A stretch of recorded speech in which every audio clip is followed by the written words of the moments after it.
History is the study of past events, but history's funny because it doesn't always have anything to do with what actually happened. Often it's more about how we would like it to be remembered.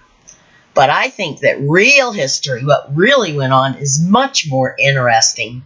Isn't it fun to find a relative who was a horse thief hanging on your family tree? Well, that's not the usual stories that are passed down to us, are they? I'm discovering that U.S. history is like that too. Often the creators of exhibits presented at visitor centers, museums, and places that are hoping to attract tourists are also creating the history they're presenting. They leave out some of the parts that aren't quite as attractive. Today we're going to the southeast corner of Utah to visit Fort Bluff and Monticello. Now, two very interesting places because they have a public face as well as some family secrets. Join me as we pursue someone's version of the dream.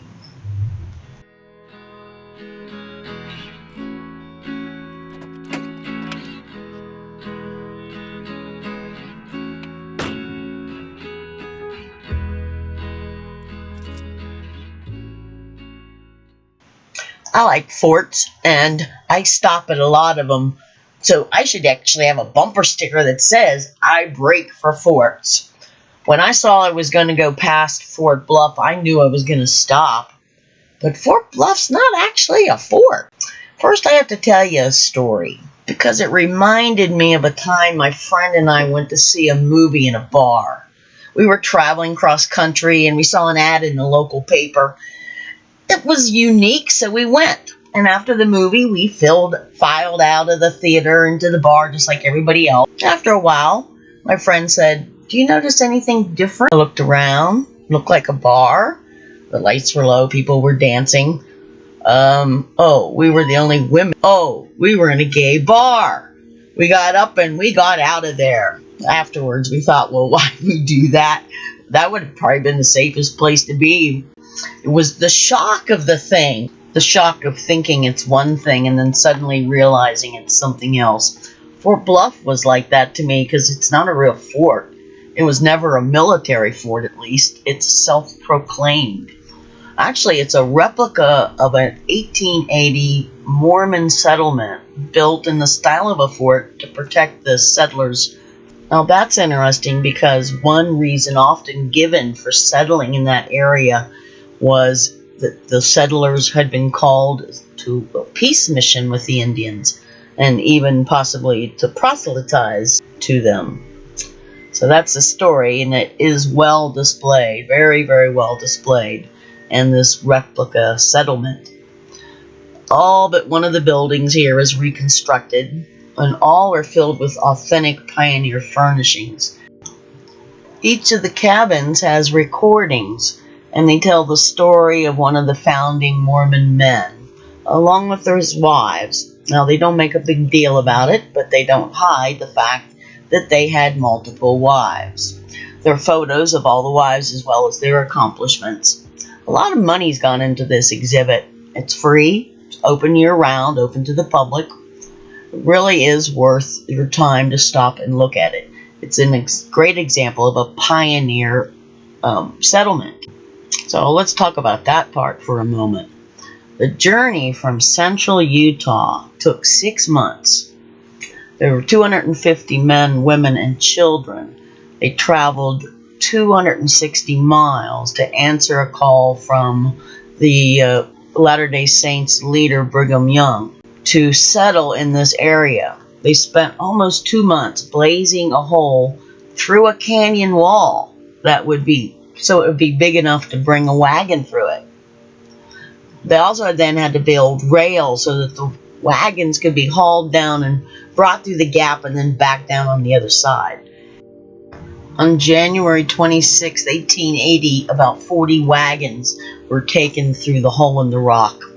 Elizabeth Morris Decker, in a letter to her parents, wrote a vivid account of the descent to the river. If you ever come this way, it'll scare you to death to look down it. It's about a mile from the top down to the river. and it's almost straight down.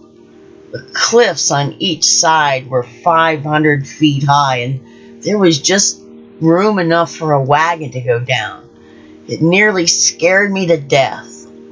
The first wagon I saw go down, they put the brake on and rough locked the hind wheels, and it had a big rope fastened to the wagon and about 10 men holding back on it. And then they came down like they would smash everything. I'll never forget that day. When we was walking down, Willie looked back and cried and asked me, how would we get back home?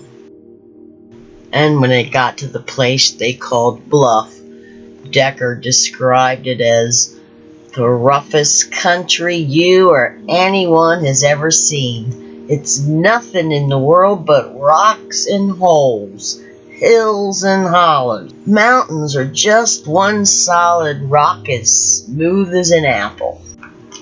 Now, while history indicates that the settlement was there to bring peace to the Wild West, evidence points to the fact that Bluff really came into existence primarily to secure the borderlands of Utah. The non-Mormons they were most worried about were cattlemen and settlers. So they formed their own cattle ranch in 1886 to compete with the Colorado ranches that drove their cattle into Utah in the winter. They actually had legislation made to tax all cattle coming into Utah from Colorado. But despite the taxation, the rangelands of that area were still considered inexpensive, and cattlemen from Colorado used them to range in the winter.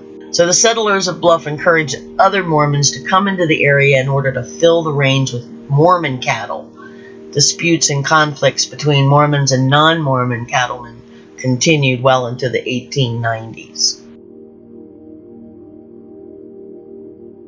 And though they may have befriended some Indians, most of the tribes had been moved under reservations at this point in history.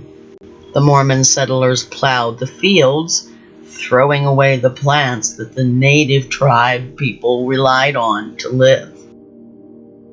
And because there were a limited number of animals to hunt, the native people had less and less food to eat. Often raids on white settlements were because the tribal people were starving to death. And after all, this was their ancestral home. And that takes us to the next place on our trip, Monticello. 50 miles north of Bluff, I stopped in Monticello at the Visitors Center. I wanted to use the Wi-Fi. In addition to the usual information, maps, books, and souvenirs, this visitor center had a museum, the Pioneer Museum. I expected it to be just another display of Mormon expansionism, and yes, it did have some artifacts. I'd spent months touring Mesa Verde, Canyon of the Ancients, and Hobenweed, and I hadn't seen any of these kinds of relics from the ancient Pueblo ancestors.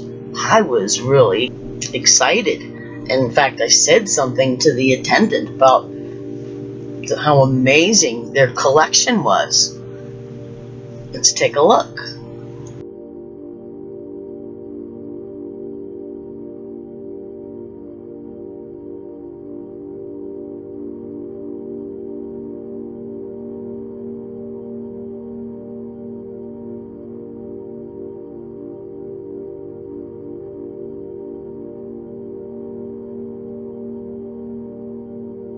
These are really some stunning articles. And although I remember seeing a little sign next to something saying it had been confiscated by the feds, nowhere does it talk about the huge scandal that happened in this area. For generations, they'd been plundering the ancestral sacred ground and selling these articles on eBay, or passing them down from generation to generation. There were many, many rooms filled with things. These are the things that interest me the most. That's some dinosaur poop.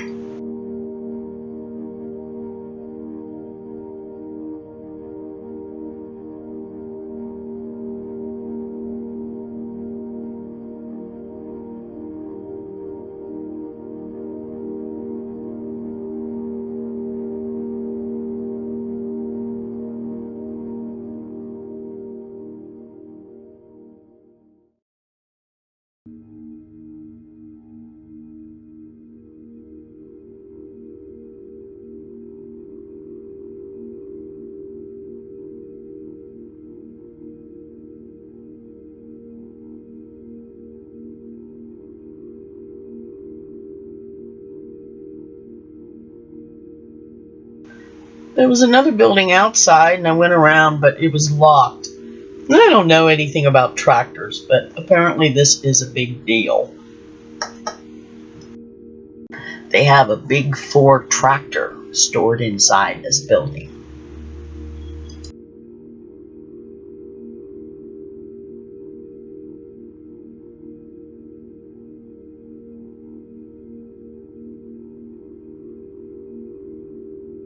I really like this little town of Monticello, so I spent the night here at the Mountain View RV Park.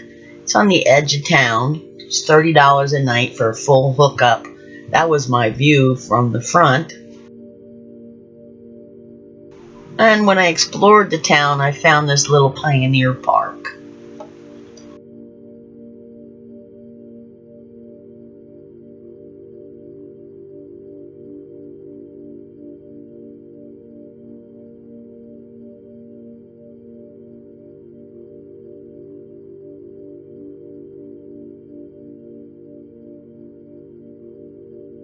Time to hit the road for today.